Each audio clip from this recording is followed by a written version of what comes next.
오늘 발표할 논문은 Running to Run by Gradient Descent by Gradient Descent라는 논문이고요. 이름이 되게 재밌어서 많이들 알고 계실 것 같은 논문입니다. 2016년 립스에서 발표된 논문이고요. 딥마인드에서 나온 논문입니다. 일단 첫 페이지가 한글이라서 조금 당황하실 수도 있는데 제가 이 발표 자료를 조금 한글 영어로 섞어서 만들어서 일부러 첫 페이지 한글 넣었습니다. 나중에 한글 넣으면 당황하지 마시라고. 제가 이 논문을 고른 이유는 뭐 여러 가지 이유가 있겠지만 또 논문 자체가 워낙에 재밌어서, 그러니까 이름이 재밌고 유명해서 예전부터 읽고 싶었던 논문이고요. 그리고 논문 자체도 유명하고, 그리고 이 러닝 투 런이라는 분야 자체가 제가 지금도 잘 몰라요. 이 논문을 읽었지만 지금도 잘 모르지만 그냥 예전부터 공부를 해보고 싶다라는 생각을 갖고 있었던 그런 분야이기도 하고요. 그리고 제일 중요한 거는 수식이 없다라는 겁니다. 제가 지난번 두 번의 발표를 수식이 좀 많은 논문들을 했는데 수식이 많은 논문이 조금 발표하기 애매하더라고요. 수식을 하면은 좀 내용이 어려워지고 수식을 빼면 너무 또 수박 겉핥기가 되는 것 같고 그래서 네.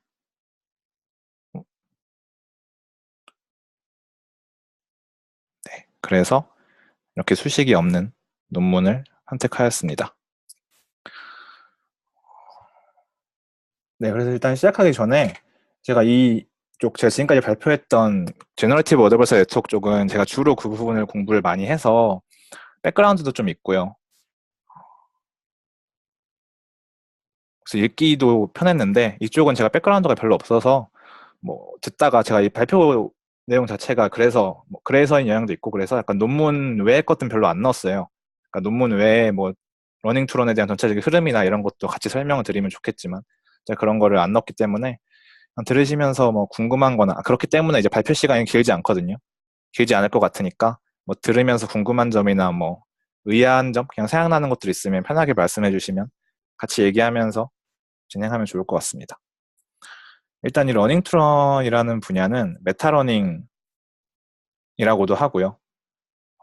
정말 한 문장으로 요약을 하면 엔지니어링을 우리가 딥러닝 이전에는 피처 엔지니어링을 했었잖아요. 피처 익스트랙션을 잘 한 다음에 그걸로 어떤 모델을 학습을 시켰었는데 지금 딥러닝이 피처 익스트랙터의 역할도 같이 해주면서 피처 엔지니어링에 대한 중요도가 물론 여전히 중요하지만 예전보다는 조금 떨어졌다고 할 수 있겠죠. 근데 이제 알고리즘 엔지니어링도 자동으로 네트워크가 해주면 좋지 않을까. 알고리즘 엔지니어링까지 학습을 할 수 있으면 좋지 않을까라는 겁니다. 그래서 예전에 이제 기현님이 발표하셨던 걸로 기억하는데 AutoML 논문이죠. Neural Architecture Search with Reinforcement Learning 이 논문도 이제 러닝 투런 분야의 한 논문이라고 할 수 있습니다. 그리고 제가 이 논문을 읽을 때는 잘 몰랐는데 이 버클리 AI 리서치 랩에서 나온 러닝 투런이라는 그 블로그 글이 있어요. 이 글을 읽어보면 이 러닝 투런이라는 분야가 이 퓨전 러닝, 제로션 러닝, 원샷 러닝 이런 분야랑도 또 이제 긴밀하게 연결이 되더라고요. 네, 이거는 뭐 따로 슬라이드는 준비하진 않았지만 발표를 하면서 간단하게 언급을 드리도록 하겠습니다. 네. 일단 우리가 평소에 다루는 어떤 옵티마이제이션 알고리즘이 이렇게 생겼죠. 세타가 있고 F가 이제 우리가 학습하고자 하는 네트워크라고 하면 그 세타에 대한 그레디언트를 계산을 하고 그 그레디언트와 러닝 레이트 알파를 곱해서 이제 세타를 업데이트하는 기본적인 어떤 그레디언트 디센트 알고리즘의 형태죠. 근데 이제 이러한 옵티마이제이션 알고리즘이 별로 그렇게 제너럴하지 않습니다. 어떤 프라블럼 스페시픽한 형태를 갖거든요. 이게 사실 저희가 이제 딥러닝을 하다 보면 뭐 문제에 따라서 다른 알고리즘 쓰진 않잖아요. 물론 문제만 조금씩 달라지긴 하는데 뭐 아담이니 RMS 프로비니 뭐 SGD랑 모멘텀을 그냥 쓰는 경우도 있고 뭐 이렇게 매번 달라지긴 하지만 사실 그렇게 크게 달라지지 않죠. 보통 그냥 아담을 쓰면 에지 가는 경우에 뭐 중간은 가고 학습이 전혀 안 된다거나 이러는 경우는 전혀 없고. 근데 이제 여기 논문에서 예를 드는 경우는 어떤 어떤 스페이스 자체가 굉장히 스팔스한 경우나 이런 경우에는 그렇게 우리가 평소에 다루는 그런 패밀리들, 아담, 뭐 RMS 프로, 뭐 SGD 이런 패밀리 말고 뭐 전혀 다른 방법을 써야 된다 이런 예를 들어주더라고요. 제가 그 분야에 대해서 잘 아는 건 아니라서 정확히는 모르겠는데 아무튼 뭐 분야가 달라지면 전혀 다른 옵티마이제이션 알고리즘 써야 되고 뭐 이런 문제들도 있고 해서 이 논문에 그래서 인트로덕션의 흐름은 그렇게 갑니다. 좀 더 제너럴한 이런 옵티마이제이션 알고리즘을 좀 프로블럼에 스페시픽한 프라이어 널리지를 집어넣어서 만드는 게 아니라 좀 더 제너럴한 방법을 있으면 좋지 않을까 뭐 약간 이런 흐름으로 갑니다. 제가 이게 논문을 읽고 나서 보니까 이러한 얘기가 조금 앞뒤가 안 맞는 것 같아서 앞부분을 다시 봤더니 딱 명확하게 그렇게 얘기하진 않아요. 우리가 제너럴한 방법을 제안한다 뭐 이런 얘기를 명확하게 얘기하지는 않는데 아무튼 제가 인트로를 읽으면서 들은 느낌은 약간 그런 흐름이었습니다. 그래서 네, 그쵸. 앞서 말씀드렸던 것처럼 이 딥러닝을 통해서 어떤 핸드 디자인드 피처를 대체하잖아요. 그것처럼 똑같이 핸드 디자인드 업데이트 룰을 어떤 런드 업데이트 룰로 대체할 수 없을까라는 이제 문제 의식에서 시작을 하죠. 그래서 이 전체 흐름을 식 하나로 나타내면 그냥 이렇게 됩니다.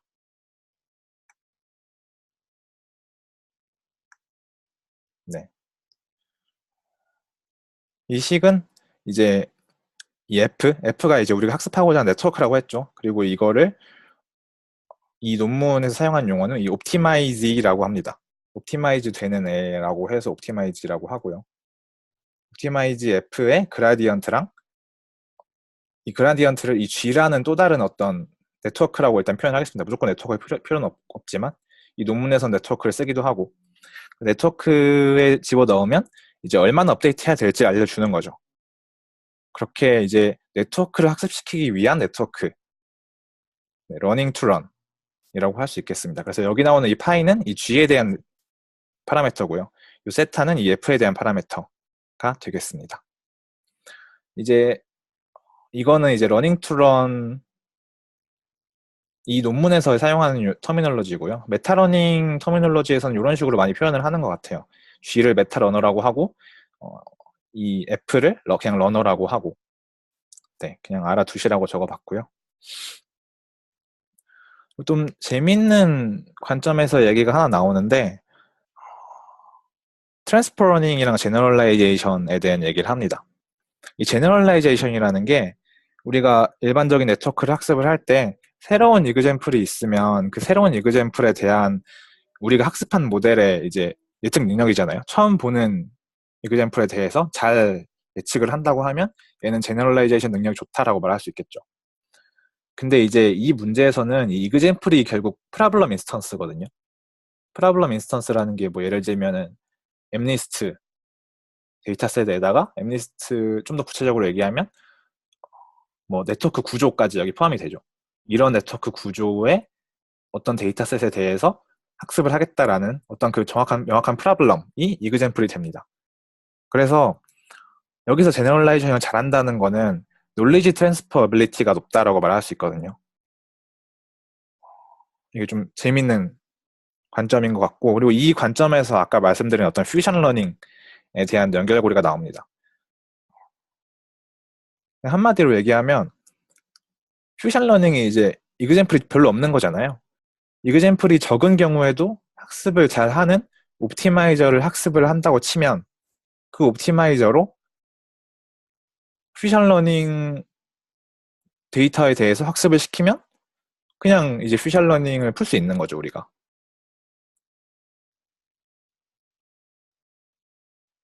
네, 그렇습니다. 그거 질문이 있네. 네네. 놀리지 트랜스퍼빌리티가 된다는 거 부분이 조금 애매한데 조금만 네. 더 부연해 주실 수 있나요? 음, 그러니까 이제 여기서 두 개의 다른 이그젠플을 생각을 하면 이 두 개의 다른 프라블럼이라고 얘기할 수가 있잖아요. 뭐 하나는 엠리스트 데이터셋이고 하나는 시파 데이터셋이고 뭐 이렇게 생각을 하면 여기서 제너럴라이제이션이 좋다라는 거는 엠리스트에 대해서 학습을 했지만 시파 10에 대해서도 잘 된다라고 말할 수 있는 거고 이게 바로 이제 트랜스퍼 러닝인 거죠. 엠리스트에 대해서 학습을 한 걸 C410에 가져다가 써서 잘 된다면 그게 이제 트랜스퍼 러닝이 잘 된다라고 말할 수 있는 거잖아요. 그런 관점으로 보시면 될 것 같습니다. 그래서 그런 관점에서 지금 옵티마이저를 학습을 하는 거를 네. 놀리지 트랜스퍼라고 얘기를 하는 건가요? 그게 그 부분이 조금 그렇게 애매해서. 음... 아니요, 제 생각에는 그건 아닌 것 같습니다. 여기서 이제 제너럴라이제이션을 얘기를 하는 거는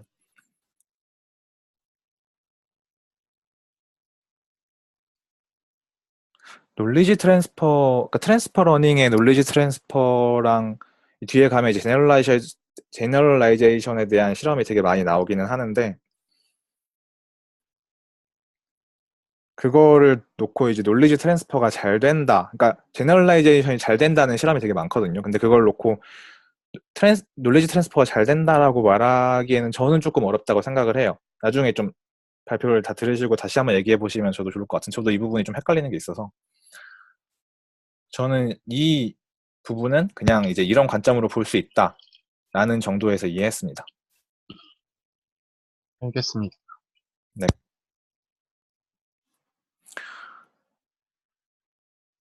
그래서 이제 로스 펑션이 이렇게 됩니다. 이 로스 펑션은 사실 되게 간단하거든요. 이 논문이 이 메소드만 놓고 보면 되게 별거 없어요. 메소드만 놓고 보면 일단 로스 펑션을 이렇게 정의할 수 있고 이 세타 안에서부터 보면 세타 이걸 뭐라 그러죠? 아무튼 이 세타 별 요거를 요게 이제 이 F랑 파이에 대해서 학습이 된 세타죠. 그러니까 이 어떤 네트워크가 있을 때 그리고 네트워크에 이 파이가 정해져 있다는 거는 업데이트 룰이 정해져 있다고 볼 수 있겠죠. 그 업데이트 룰에 대해서 이 파라미터를 쭉 학습을 시켰을 때의 F의 어떤 로스 그거의 익스펙테이션이 이 메타 러너 그러니까 옵티마이저의 로스가 되는 거죠. 네, 이거는 직관적으로 이해할 수 있는 부분인 것 같고요. 그냥 다시 한번 설명을 해보면 그냥 이제 우리가 옵티마이저를 설계를 했을 때 그 옵티마이저에 의해서 학습을 쫙 시키고 나오는 최종 로스를 이 옵티마이저의 로스다라고 말할 수 있는 거죠. 이제 물론 익스펙테이션이 붙으니까 여러 가지 F에 대해서 학습을 시켰을 때 그 로스의 어떤 익스펙테이션 값이 되겠죠. 그래서 이제 이 학습을 어떻게 할 거냐를 여기서는 이제 RNN으로 하자라고 얘기를 하고요. 이 방금 보신 로스 식이 요렇게 바뀌는데 로스 식이 요렇게 바뀌고요. 요게 이제 이 t는 이 하나하나 설명을 드리면 요 t는 이제 sum horizon이라고 해서 그냥 무한대라고 일단 기본적으로 생각하시면 됩니다. 물론 실제로 프랙티컬하게는 무한대를 쓸 수는 없지만 이론적으로는 무한대라고 보시면 될 것 같고요. 이게 무한대가 돼야 이제 그 끝값이 아까 보신 어떤 옵티멀 파라미터가 될 수 있으니까요. 그리고 이 WT는 이 각각의 F의 로스를 얼마나 사용할 건지에 대한 웨이트 값이고요. 그래서 아까 본 로스 식이랑 똑같아지려면 이 t가 무한대고 이 WT가 라지 t일 때만 1이고 나머지일 땐 다 0이면 아까 본 로스 식과 똑같아지겠죠. 네. 그리고 이제 이 G는 아까 옵티마이저라고 설명을 드렸는데 이 세타 T는 그때그때의 GT, 옵티마이저의 출력값을 더해주면 이제 세타가 업데이트가 될 거고요. 요 M이 이제 RNN 모델인데 요 나블라 T가 요 식입니다. 이걸 괜히 줄여놔서 저는 좀 읽기 헷갈리던데 아무튼 여기서는 이걸 이렇게 줄여서 설명을 하고요. 세타 T에 대한 FT의 그레디언트가 이제 이 네블라 T가 됩니다. 그래서 이 그레디언트 값이 들어가고 그리고 이게 히든 스테이트가 들어가고 거기에 대한 출력 값이 이 새로운 히든 스테이트와 그때그때의 이제 파라미터 업데이트 값이 된다고 보시면 되겠습니다. 네. 그래서 일단 이제 여기서는 프랙티컬한 얘기를 하는데요. 이게 이제 이론적으로는 옵티멀 세타에 대해서 학습을 해야 되는데 그렇게는 이 t를 무한대까지 가지 않는다 하더라도 그냥 나중에 보시면 t는 한 20 정도 쓰거든요. 근데 그렇다 하더라도 너무 비효율적이고 그렇기 때문에 스텝 바이 스텝으로 번갈아 가면서 한 번씩 학습을 합니다. 그거를 이제 수식으로 표현하면 이 WT가 전부 다 1인 거죠. 그러면은 이제 이 F 세타 T가 이제 하나씩 학습이 되면서 그때그때 이 로스 펑션도 한 번씩 학습을 하도록 이렇게 됩니다. 약간 제너러티브 어드버서리 네트워크에서 이론적으로는 디스크리미네이터로 옵티먼 디스크리미네이터를 써야 되지만 실제로는 하나씩 학습을 하는 것과도 유사한 면이 있다고 볼 수 있습니다. 그리고 이제 우리가 일반적으로 네트워크 옵티마이저들은 그라디언트의 어떤 히스토리를 이용하잖아요. 모멘텀도 그렇고 모멘텀이 나온 이후에 다양한 모델들이 전부 다 이제 그때그때 그라디언트만 사용하는 게 아니고 그라디언트의 이제 예전 그라디언트들을 이용을 하는데 그것들에 대한 어떤 프라이어 놀리지가 들어갔다고 볼 수 있겠죠. 이걸 이 논문에서 인덕티브 바이어스라고 하던데 인덕티브 바이어스가 이제 이 모델에 대한 어떤 우리의 지식에서 나온 어떤 바이어스를 말하더라고요. 그래서 이 RNN을 사용을 함으로써 이 히스토리 오브 그라디언트 예전 그라디언트도 같이 사용할 수 있으니까 RNN을 쓰자라는 겁니다.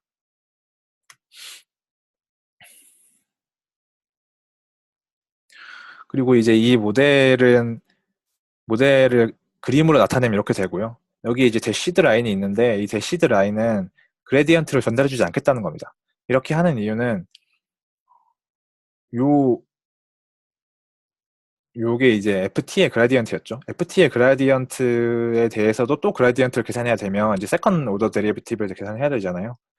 그래서 이제 그거를 계산하지 않아도 되도록 이게 0인 걸로 취급을 해주는 거죠. 그래서 이 부분은 이제 그라디언트를 계산해주지 않습니다. 전체 구조는 이제 다 말씀을 드렸는데 한 가지 문제가 이제 이 풀리 커넥티드 RNN을 다 학습하려면 너무 비싸다는 문제가 있어요. 그래서 이제 다른 오브젝티브 펑션들처럼 어떤 이 옵티마이지의 파라미터에 대해서 코디네이트 와이즈하게 학습을 시키자라는 게 이제 코디네이트 와이즈 LSTM인데요. LSTM은 그냥 말 그대로 RNN을 LSTM으로 쓰자라는 거고 옵티마이지의 이 파라미터가 이제 여기에 보시면 이제 n개가 있잖아요. 이 n개에 대해서 LSTM을 다 n개를 붙이는데 이 LSTM을 하나로 놓고 요거를 다 연결시킬 수도 있겠죠. 그러니까 이 파라미터 간에 이 풀리 커넥티드를 다 연결할 수도 있는데 그렇게 하면 너무 비싸지기 때문에 이렇게 이 파라미터마다 각각 따로따로 LSTM을 붙여서 학습을 시키겠다는 거고 따로따로 LSTM 붙이면 이제 비싼 거는 마찬가지니까 파라미터 쉐어링을 해줍니다. 그래서 LSTM이 말이 n개지 하나의 LSTM이라고 보시면 되고요. 대신에 이제 인풋 값이 달라지니까 히든 스테이트는 달라지겠죠. 그래서 요거를 한 문장으로 요약하면 이렇게 됩니다. Single LSTM with shared weights but separate hidden states for each optimized parameter가 되고요. 요게 이제 보기에는 좀 헷갈릴 수 있는데 요거를 한마디로 얘기를 하면 그냥 이 전체를 하나의 배치로 보시면 됩니다. 요 n개의 파라미터들을 배치로 보고 이 각각이 하나의 배치에 하나 들어간 하나하나의 데이터 포인트로 보면 일반적인 LSTM을 학습할 때에도 때랑 똑같다는 거를 이제 아실 수 있습니다. 그때도 이제 n개의 데이터에 대해서 파라미터 쉐어링이라고 하기 애매하죠. 아무튼 파라미터 쉐어링처럼 똑같은 파라미터로 계산을 하게 되고 히든 스테이트만 달라지니까요. 네, 그래서 여기까지 해서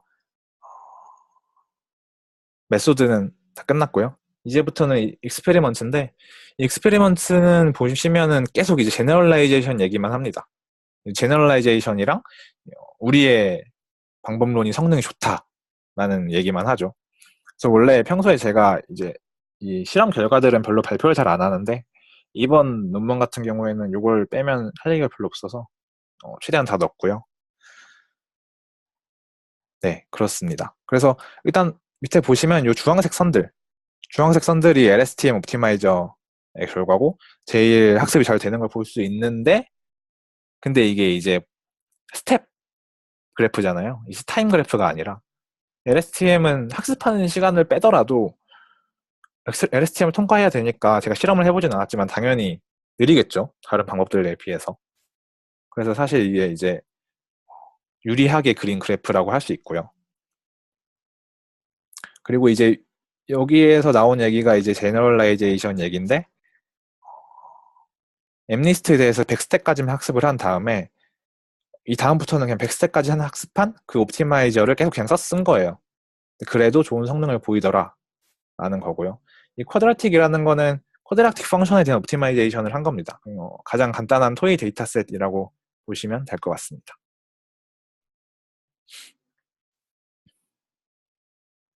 네.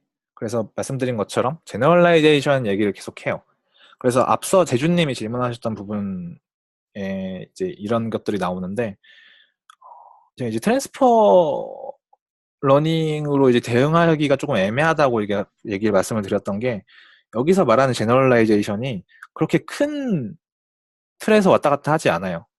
그러니까 이게 제너럴라이제이션이 제대로 됐다면 사실 얘네가 말하는 것처럼 우리가 제너럴라이제이션을 제대로 한다라는 주장을 할 거면 완전히 다른 데이터셋에 대해서도 실험을 하고 완전히 다른 네트워크 구조에 대해서도 성능이 잘 나오고 이래야 된다고 저는 생각을 하는데 네트워크 구조를 조금씩 바꾸고 뭐 그러는 식으로 약간 바꾸는 데에서 잘 된다는 것만 보여주거든요. 네, 그래서 저는 아까 그렇게 말씀을 드렸던 거고 이 실험 같은 경우에는 일단 기본적으로 원 히든 레이어 멀티 레이어 퍼셉트론이랑 20개의 히든 유닛 그리고 시그모이드 액티베이션을 학습을 했어요. 그리고 이 네트워크가 이제 옵티마이지 네트워크고요. 옵티마이지 네트워크를 조금씩 바꿔가면서 테스트를 한 거예요. 요거는 첫 번째 실험은 이제 유닛을 40개로 늘려본 거고요. 뭐 그래도 잘 된다라는 거고 마찬가지로 이거는 레이어를 늘려본 겁니다. 이것도 잘 된다라는 거고요. 근데 이제 여기서 액티베이션 펑션을 시그모이드에서 렐루로 바꾸면은 학습이 잘 안 되는 걸 보실 수 있습니다. 이거는 이제 이 논문의 표현에 따르면 다이나믹스 오브 러닝 프로시저가 크게 바뀐다라고 얘기를 하는데 뭐 직관적으로도 당연한 얘기인 것 같습니다. 이 네트워크 크기가 늘어나는 거랑 늘어나는 거는 뭐 비슷한 룰을 쓰면 되겠지만 이 액티베이션 펑션이 바뀌어버리면 직관적으로도 네 그냥 우리가 일반적인 학습 옵티마이저를 쓴다고 해도 제가 실험은 안 해봤지만 제 생각에는 아마 러닝 레이트를 좀 바꿔줘야 학습이 잘 될 것 같거든요. 뭐 그런 관점에서 보면 그대로 RNN을 그대로 그러니까 이전에 시그모이드를 학습한 걸 그대로 쓰면 잘 안 된다라는 거는 네 직관적으로 이해할 수 있는 부분인 것 같습니다. 이걸 어떻게 넘어간지 잘 상상이 안 가네. 솔직히 이거는 그럼 일반화가 됐다고 하기가 좀 어려운 것 같은데. 아, 그쵸. 그래서 제가 네. 옵티마이징 메소드로서 이게 정말 그럼 LSTM이 그냥 그 데이터셋에 맞는 그 네트워크 구조에 맞는 방법 하나를 그냥 완전 그냥 컬랩스 돼서 그냥 그걸로 어떻게 제너럴라이제이션이라고 한 거지? 좀 이상하네요. 네, 저도 그렇게 생각을 하고요. 이제 얘네가 얘기를 하는 건 요 클래스 프라블럼이라고 하거든요. 이 엠리스트에 대해서 정확히 클래스 프라블럼이 뭔지 정의를 정확히 써 있지는 않은데 엠리스트에 대해서 이제 여러 가지 네트워크 구조를 조금씩 바꾸는 걸 하나의 클래스라고 얘기를 하는 것 같아요. 근데 이제 클래스 프라블럼에 대해서 뭐 크게 바꾼 거 말고는 잘 된다라는 거고 그래서 이제 얘네가 딱히 제너럴라이제이션이 잘 되는 게 우리의 강점이다라고 얘기하진 않아요. 제 생각에는 그래서 그런 얘기를 안 한 것 같고요. 이 논문을 읽어보면 인트로덕션에서 제가 앞서 말씀드렸던 것처럼 기존 방법들의 문제를 제너럴라이제이션이 잘 안 되는 거를 문제라고 하고 시작을 하거든요. 근데 이제 물론 얘네는 이제 메타 러너를 학습하는 거니까 데이터셋만 있으면 거기에 맞는 옵티마이제이션 알고리즘을 학습할 수 있다는 점에서는 맞기는 한데, 네, 그런 관점에서만 본다면 이게 조금 그렇게까지 높은 점수를 줄 만한 방법인지는 잘 모르겠습니다, 저도. 이 논문 자체의 가치는 사실 아이디어랑 이름, 논문 제목이지 않을까 개인적으로 생각을 합니다. 근데 이 아이디어도 제가 이쪽 백그라운드 없어서 잘은 모르겠는데 그렇게 엄청 새로운 아이디어인지는 잘 모르겠습니다. 네, 이쪽 백그라운드가 있으면 제가 확실히 말씀을 드릴 수 있을 텐데. 네, 혹시 추가적인 의견이 있으신가요?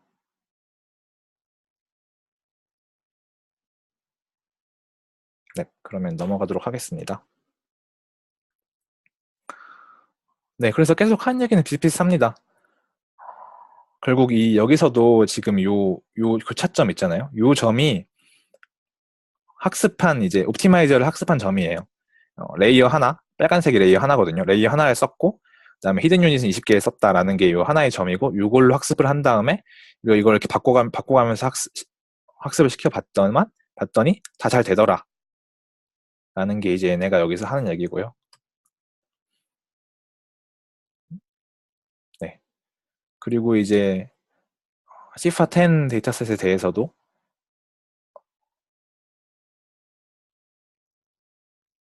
네, 똑같이 제너럴라이션이 잘 되더라라는 얘기인데 여기선 조금 더 설명을 드리면 일단은 여기선 CNN 썼어요. 전에는 이제 MLP를 썼다고 말씀드렸잖아요. CNN 썼기 때문에 컨볼루셔널 레이어랑 이제 FC 레이어가 둘 다 있잖아요. 근데 이 두 개의 레이어를 하나의 LSTM을 학습을 하면 잘 안 되나 봐요.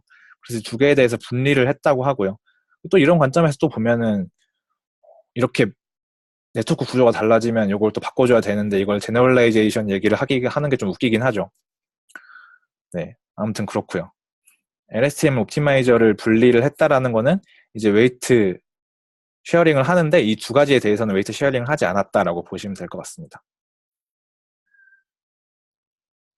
아, 그리고 이거는 제 질문인데요. 헬드아웃이라는 게 제 뜻이 뭔 뜻인지 잘 모르겠더라고요.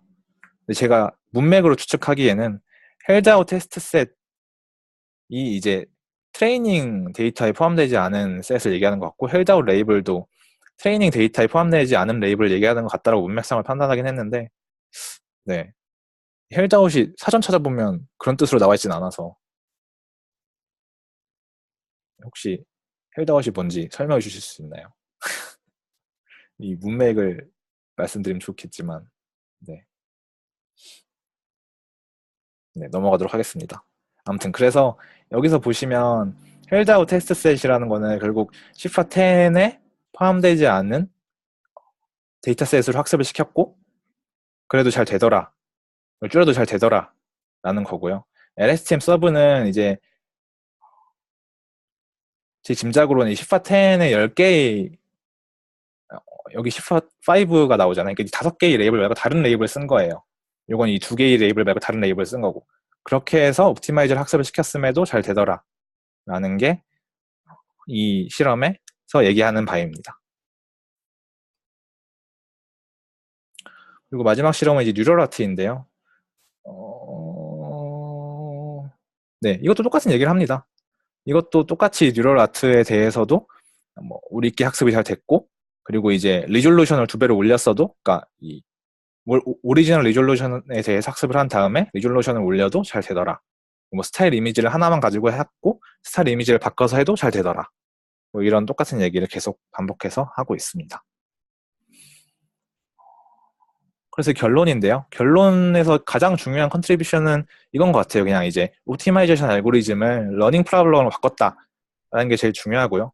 사실 실험에서 계속 강조하는 거는 제너럴라이제이션이 잘 됐다라는 건데 이거는 제주님도 말씀하셨고 저도 그렇게 생각하지만 이거를 강조할 만한 부분인지는 잘 모르겠습니다.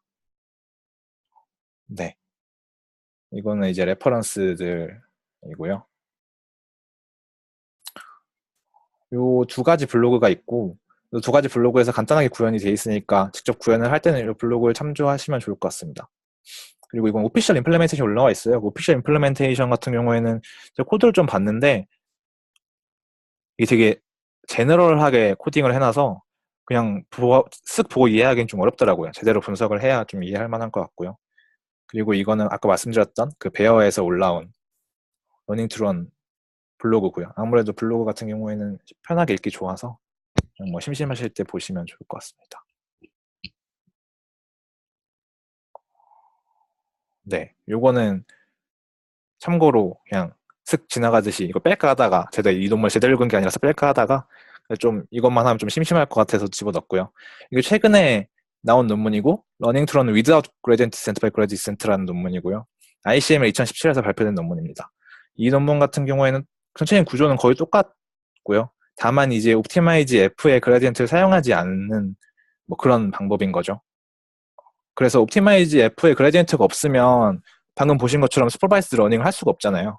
그래서 대신에 뭐 그레디언트 사용하지 않는 학습 방법, 뭐 RL이라던가 뭐 베이지안 옵티마이제이션이라던가 뭐 저는 요거는 여기서 처음 봤는데 GPUCB라고 해서 UCB가 뭐더라? RL에서 알파고 논문에서 나오는 건데 아무튼 이 요거를 쓰더라고. 요것도 된다 하더라고요.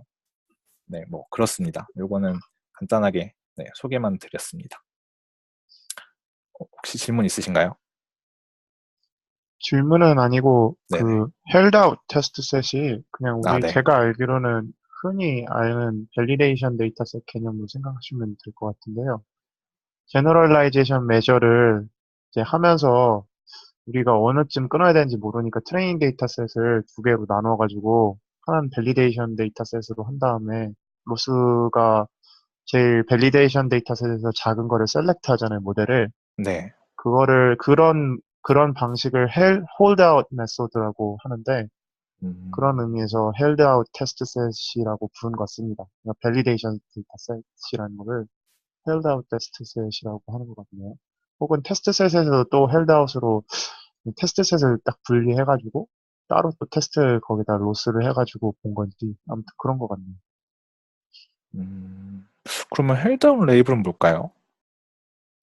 뭐 결국 비슷한 거겠죠? 그러니까 그 뭐 어쨌든지 간에 쓰인 적이 없는 라벨로 이렇게 계산을 한 거 아닐까. 학습할 때 쓰이지 음, 않았던 것.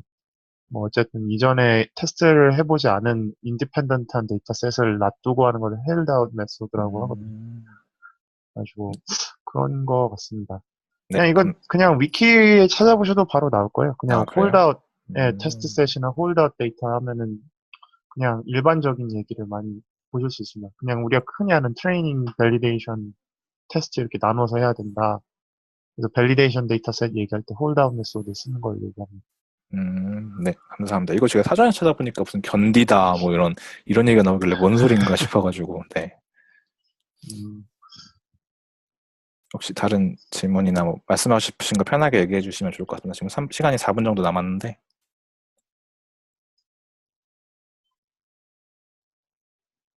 제가 질문이 하나 있는데요. 네네. 제너럴라이제이션이라는 게 네.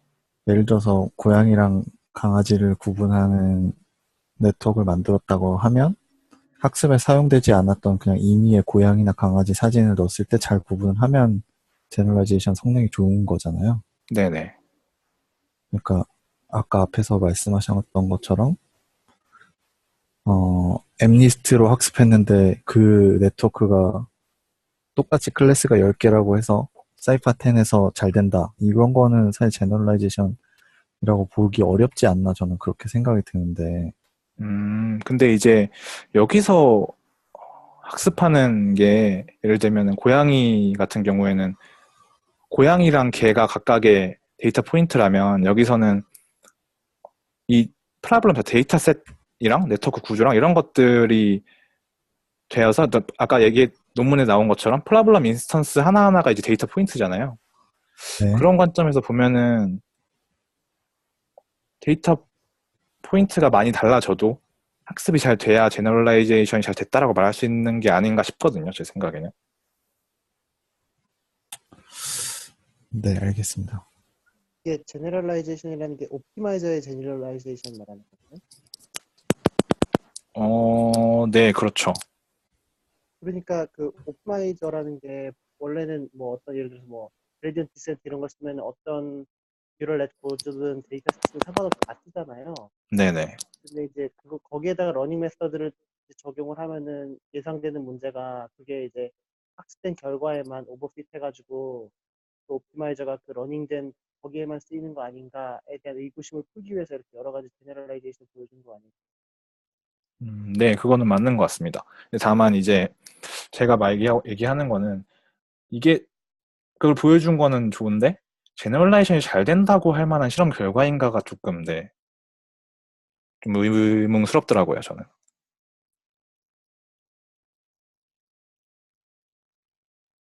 네, 지금 시간이 1분 이하로 남았는데 뭐 편하게 얘기해 주시면 좋을 것 같습니다. 재밌게 들었습니다. 감사합니다. 그럼 여기서 마무리 짓도록 하겠습니다.